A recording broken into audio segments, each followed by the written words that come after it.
Welcome to Library Connection. I'm your hostess, Elaine Liveoak, and today I'm talking with Cabot Barden and his wife, Libby, and he's the star of our show, more or less. He is a man of many talents. He's a musician, he's a songwriter, he's a singer, and he is now an author. And he's had several interviews, and we know that you've seen him in other places recently, but we're here today to talk mostly about the books that he has written. We're really pleased with them, and then they've got an announcement to make that about a program that they have coming up for children, and I think you're going to really enjoy knowing about that, especially if you have in your home someone that aspires to write. And I know that you told us in an interview earlier that you had started to know that you wanted to be a writer even and very young. And what age was that when you started to know that you really enjoyed writing? Well, I was in the 6th grade, and my teacher, Miss Upshaw at Sullivan Elementary, had asked us to write a story of some kind. So I wrote a story when I was 11 years old about being in the Air Force, of all things. About being in the Air Force. Yeah. Okay. Was your father in the Air Force, or it was just something you as a young boy thought about? Well, my dad was a pilot. He was, back in the 30s, he was one of these barnstormers. Uh-huh. Flew the old biplanes. They called them flying aces and that kind of thing, didn't they? Yeah, he did that in the 30s, and he tried to get into the Army Air Corps in World War II, but he was colorblind, so they wouldn't take him for that, so he went to Merchant Marines. Is that right? Yeah. Well, for goodness sake. Well, did you save that piece that you wrote all those years ago? No. No? When you're that young, you don't think about saving it. You don't see yourself being a writer someday at that age, probably. Well, you were talking also in your work that you liked Clive Cussler, and those readers out there who like his work very much knows what an adventure kind of writer he is, and mystery and all those kind of things. Why would you use him as your mentor if that's not the type of writing that you enjoy doing? Well, he was the first action novel I ever read was Raise the Titanic, which Clive wrote, and they did a movie about it.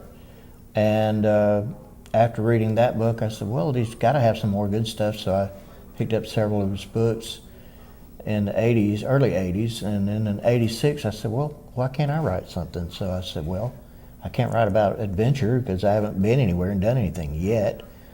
And so I wrote about music, which is what I know, and I wrote about 5 or 6 chapters in that book. The first book, It's the Bass Player, and put it down for about 10 years, and then in 96 I picked it up, wrote a little more, put it back down, and then 2006 I finally said, well, I'm going to finish it. So I did, and there it is. It's good.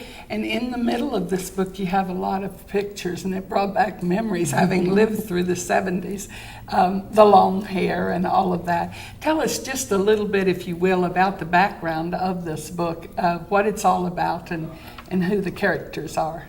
Well, it's loosely based on a band I played with back when I was 19 years old.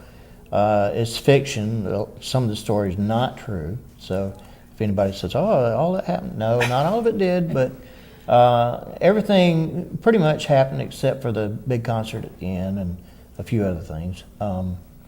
It's about a boy that's 19, plays with a band, he's a bass player, and all the crazy things that happen when they're out on the road playing and doing concerts and playing fraternity parties and Air Force bases and stuff like that. When you were 19 and these were young men, was it your objective to become did you really feel like maybe someday you'd be a famous, world famous musician? And was that your ambition at that time? That was pretty much what we always dreamed of doing. Charlie Gamble, Frank Lister, and me, we were like the Three Musketeers. Of course, we call ourselves in the book Three Musketeers. And I'm anxious to hear where that came from.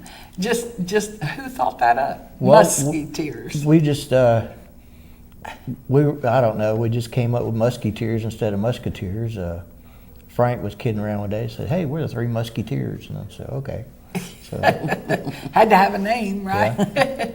Well, what did you name your group, and who came up with it? I thought that was kind of unique. The Common Faith, Frank came up with that name originally. He had another band before us that was called the Common Fate, F-A-T-E.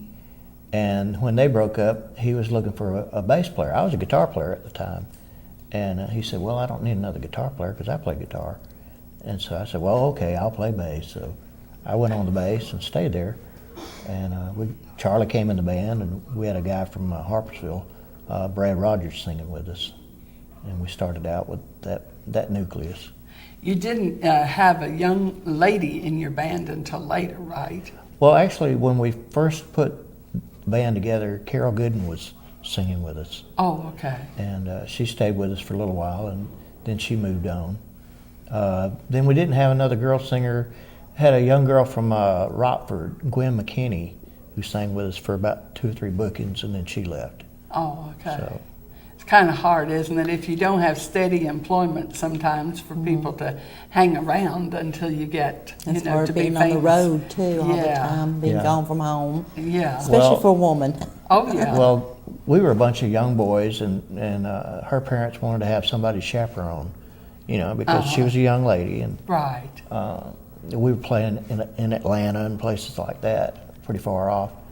And so her parents wanted a chaperone. We couldn't always provide one, and so they decided, and she decided that she was going to go on to college anyway. Right. So Well, how many years was the band together all totaled? we got together in 1971 and played up till 1973. Oh, so actually a 2-year span type Yeah. thing. Yeah, about 2 years. So what did you do after the band was disbanded? Well, I played with other bands for a while. Went through I don't know how many bands over the years. And Frank and Charlie and I stayed in touch over the years. We put another band together in the early 90s, 89 and 90. We had a band called Sequoia, and we had about 5 songs on the radio. And, Oh, that's good. and we played a lot of, they had the Alabama reunion going on that year, and we wrote a song called Alabama's Their Name, and Governor Guy Hunt endorsed it and made it one of the official songs at the reunion, and we went around playing all the reunions that year. Oh, that was nice, wasn't it? We were the first band to walk on stage at City Stages in '89. Is that right? Yeah. That's really noteworthy, isn't it? Yeah. Quite good. Well, when you write, for instance, the story, and you include these characters that's a part of the Three Musketeers, did you tell them prior to writing this that you were writing it? I mean, would they have been offended in any way if you put in some of their episodes in it? Well, I talked to Frank about it, and Frank seemed okay with it. I couldn't talk to Charlie because Charlie has Alzheimer's, and he's in a mental hospital. So okay. there's no way to talk to him. Were they tickled for you to be writing a book about it? I think so. And Barry Patterson has told me several times that he was just really delighted he was in the book. Oh, really? Everybody's name is changed in the book, by the way. Yeah. There's To protect the author. Yeah. There's about 1 or 2 Absolutely. people who actually I used their names, but I only did it with their permission, like Sally Kelo, who is our revenue commissioner. Yes. Sally Flowers, she's in the book, and of course I asked her permission. So- Well, I noticed in here you used towns and places like Weogufka, and there was a wreck or something that someone Yeah. had died and was a part of it. Gamble, isn't it? Charlie Grimes. Grimes Yeah. was in this, and I recognized the name living down in that area, and I saw that you had actually used. Many times when you write a fiction, you do not use the actual names, but make them up and that Yeah. kind of thing. So I was thinking this is fact, but it's also fictionalized. Yeah. Silicaga is what? Chocolaw? Chalaka, yeah. Chalaka. Chalaka. Yeah. That's. Yeah. I figured that out after I'd read the part way into it and thought, wait a minute, I believe that must be Silicaga because Yeah. you've lived here most of your life, have you not? Yeah, I was born and raised here, and when I was 20 or 21, I moved away, and then moved back here and moved away many times after that. Have you lived in Nashville, actually, Nashville, Tennessee? Yeah, I know it says on your bio that you have been there, Yeah, but it doesn't say whether you... my ex-wife and I moved up there in '95, and we were working on trying to get her a contract with MCA Records. She was a country singer, and we were working at Opryland up there. We worked up there till they closed in '99. We were working on getting her a contract with MCA, and we found out she was expecting, so that kind of ended all that. Because I told her, I've been on the road with Sequoia. We play concerts and stuff, and you don't want to take the baby on the road. No, I'm sure not. Well, you have met some important folks along the way, though, with your band music and your songwriting and all that. I was quite impressed to read some of those names. Who all have you met? Well, let's see. In '82, I was playing with Randy Glenn and the Travelers, a country band, and we opened for Mickey Gilley, Emmylou Harris. Those 2 years. When I was with Sequoia, we opened for the Georgia Satellites at City Stages, Jan and Dean at the Alabama Theater. We opened for Grace and Hugh. When I was in Nashville, I worked with several country artists. Of course, working at Opryland, you meet everybody in the country business. Oh, really? The last guy I worked in the studio with was Vince Gill. Is that right? And then in 2007, I think it was, a buddy of mine in Elliott City that plays in the band with me now, Jimmy Cleveland, and I put a little band together, and we opened for Billy Joe Royal. Oh, yeah, I remember him very well. Well, is it easier on you to write a novel or to write a song? It's easier to write a song because it doesn't take as long to write the song as it does a book. It took me about well, I told you how long it took for that one. This one, my second book, Mixed Blessings, took about a year. Took about a year to write. Yeah, and I still go back and look and say, I could have done a little better. But He's already started on book number 3 too. yeah. Well, I was going to It's in ask the that working. if you had book number 3, Yeah. and if it ties in with these two in any way. Yeah, it starts out with an event that happened in the 1800s, then it jumps up to the 1940s, and then it jumps back into the 1970s. Oh, is that right? Yeah. So the person's going to have to be real aware of this jumping back and forth. Yeah, Huh? and I'll give one little thing away. It's got a ghost story in it. A ghost story. Well, that's Yeah. good. They like, most people who read really enjoy the ghost stories. Yeah. That's good.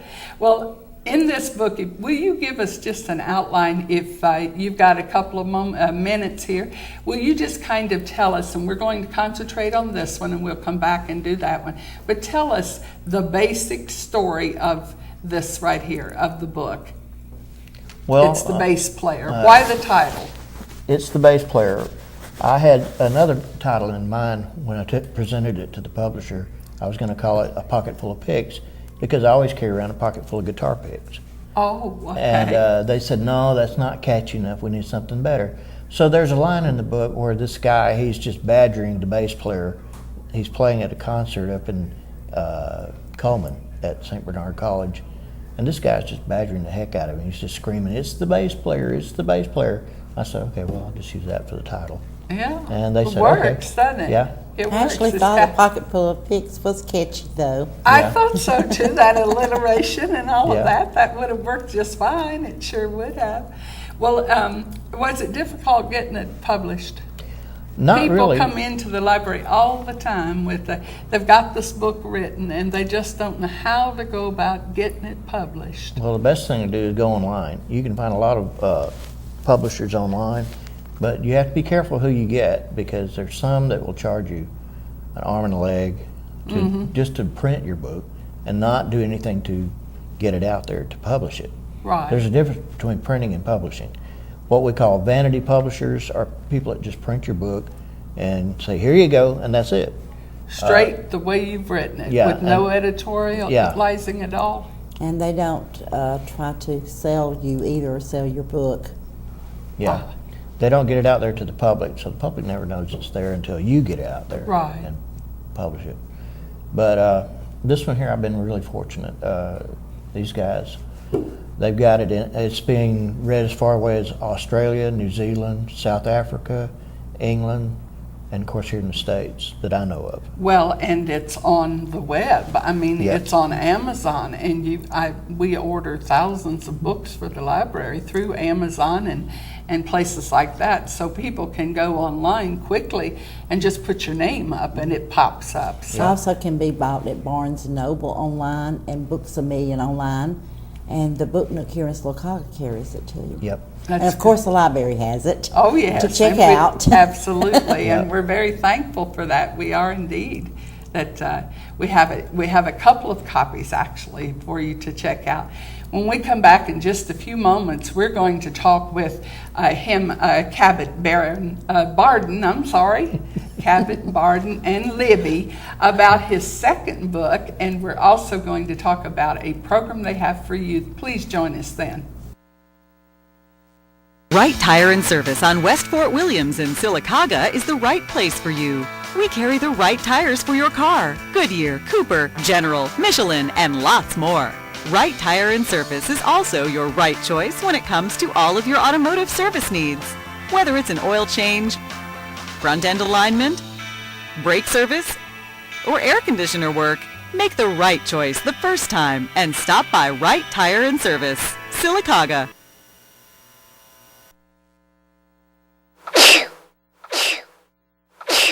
Is sneezing making you miserable? Or is it runny nose or itchy eyes? Whether it's sinus problems, unusual skin spots, or maybe a recent blemish on your skin, at the Alabama Allergy Skin Cancer Care Clinic, we can help you. Visit us at one of our conveniently located offices in Anniston, Clanton, and Silicaga. See our experienced staff to discuss a treatment plan that's right for you. Please call 256-249-0358. Steen's 23-and-a-half-hour record service celebrating 50 years in business. Jimmy Steen talks about the 50th year anniversary. Jimmy Steen started off in 1962. So we just had our 50th anniversary. Started off with one homemade record. Thanks to the customers and all up to this date, we got nine vehicles. We don't want your arms and legs, just your toes. Celebrating 50 years in business, Steen's Record Service and Garage, Old Birmingham Highway in Silicaga. At Downtown Barbecue and Grill, you'll get true Southern-style barbecue cooked the way it should be, smoked for over 24 hours. Our award-winning St. Louis-style ribs are smoked over seasoned hickory wood. The loaded potatoes are the largest you've ever seen and come with your choice of pulled pork or chicken. And don't forget our famous bread pudding and coconut cream cake, made fresh daily. Downtown Barbecue also offers last-minute catering services. And be sure to join us every Tuesday for Taco Tuesday, featuring a fun mix of pork and Mexican cuisine, and Wednesdays for Wing Wednesday. Hey. Got a card from Amy Roberts today. Dear Alan, Steve knew you would help us make sure the house, the bills, our kids would all be taken care of. Thanks for being there when you had to and when you didn't. Sincerely, Amy. I'm in love with the most amazing guy. Is he taller than me? Every day, our financial advisors touch lives and secure futures. We are Modern Woodmen.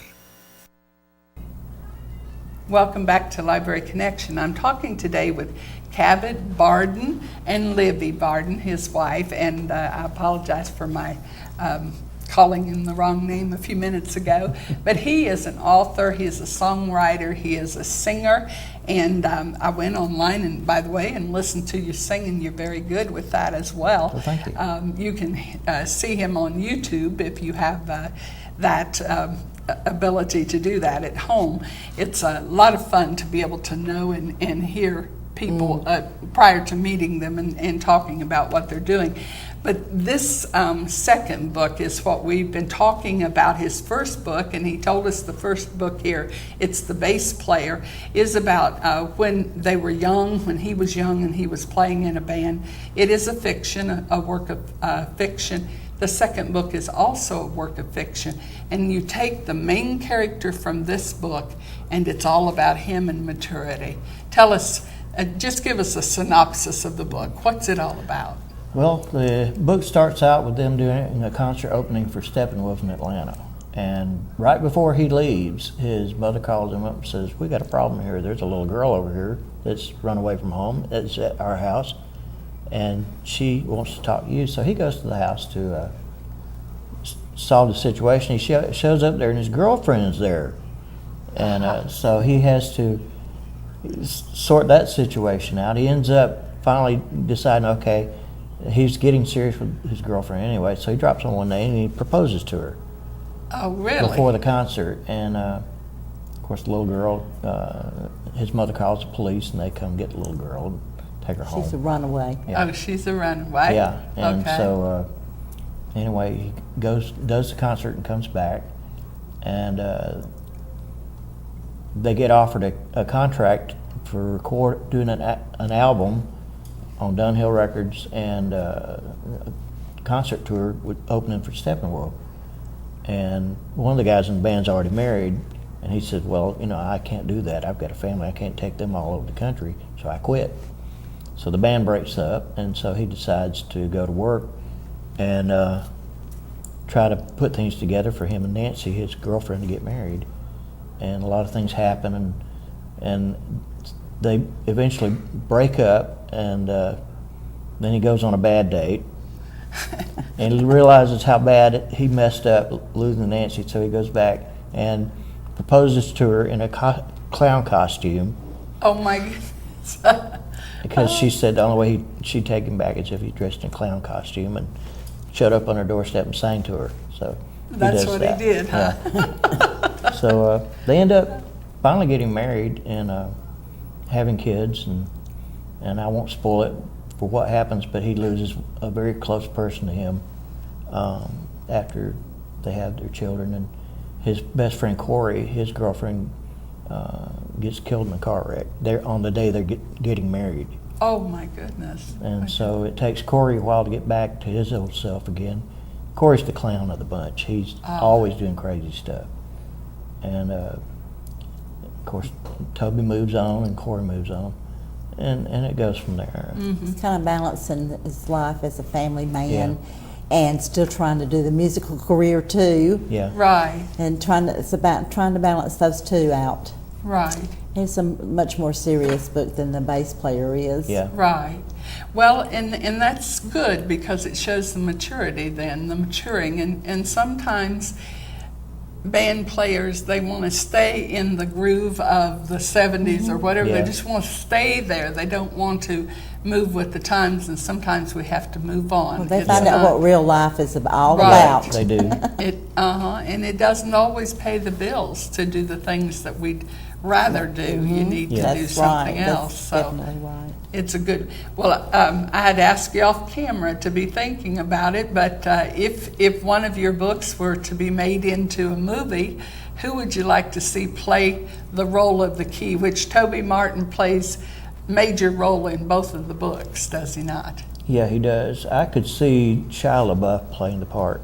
Shia LaBeouf was Henry Jones Jr. in the last Indiana Jones movie. He also was in Transformers. Okay. So I could see him maybe playing that role. Mm-hmm. Well, I know that young people like to get such books, and they always, if they like it, the first one, they always want the second one, and sometimes I think you have more success when you can take that character and you can move that character along in several books. So, but you've got a third one in the works, you said? Yeah, this third one is a little different from these first two. It's probably going to be a lot thicker because I go back to the 1800s to start this book. Then I move into the 1940s. Toby's mother, it tells her how she met his dad. Oh, okay. And in that part of the book, there's a ghost story. Aha. And then it moves back into the 70s with Toby and his life, what's going on with that. That's good. So actually, it would be before these, and some books are like that. I know, the author finally realizes that he needs to clarify the beginning or prior to the beginning of his series, and many times an author will do that. They will go ahead and explain in book 3 or 4 what really took place to get them even started down the way. That's a good idea. Kind of like a prequel. Yeah, a prequel. Well, the movies are being prequel movies. Yeah. Yeah, they are indeed. Well, you folks have done a lot of book signings, and you've done a lot of things like you're doing today with interviews and that sort of thing. But you have planned something unusual for children. Will you tell us about that, please, Libby? Okay. There's going to be a young writers competition here in Sylacauga and some of the surrounding areas. Actually, it's going to be the southern part of Tioga County. Later, there will be a competition for the northern part of the county. This is going to include the schools: Sylacauga High School, Nichols Lawson Middle School, B.B. Comer, Fayetteville, Chillisburg Schools, Norwood Christian, and homeschool children. As long as there will be, it's from 6th to 12th grade, so the homeschool children would have to be in that same range. Right. They already should be working on some of their stories now. You can pick up the criteria and the requirements and the applications at the library and at the Comer Museum and Art Center, the Book Nook, and we're working in conjunction with the Chamber of Commerce, the Comer Museum and Art Center, the Book Nook, the local edition newspaper here in Sylacauga, and also Comer Library. There's going to be some really neat prizes and really good prizes, but we don't know exactly what they are just yet. But I guarantee you there will be some really good prizes given away. And Cabot's going to be one of the judges. Shirley Ferguson's going to be one of the judges. She's also a local author in Talladega area. Mm-hmm. And we have one more lady that we're speaking with about being a judge. We don't know yet if she will be or not. But any of the children that are, it's got to be at least 10 pages, no more than 20. And like I said, you can pick up the requirements and the criteria at the library, the Book Nook, or at the museum here in Sylacauga. When does this start now? What's well, the it's dates? Really kind of already started. Now, since when we first got started, we didn't know when school was going to begin. They had not set the time yet. Right. So when school starts, the children will turn in their stories at the Book Nook. Okay. None of the judges will know whose story they're reading. Okay. And we're going to have a group of readers, and the group of readers will narrow it down to give to the judges. Okay. And they're going to start accepting the stories around the start of school, and I'm trying to see, the deadline's going to be September the 28th. Oh, okay. Mm-hmm. Okay. So, but we didn't put any date for to turn in the stories because we didn't know when the school year was going to start. I think they were trying to decide at the time. Most of them I think are starting around the 20th of August. It's a little bit later than it's been being. That's why. Right. But they're to turn in the stories to the Book Nook, and they will.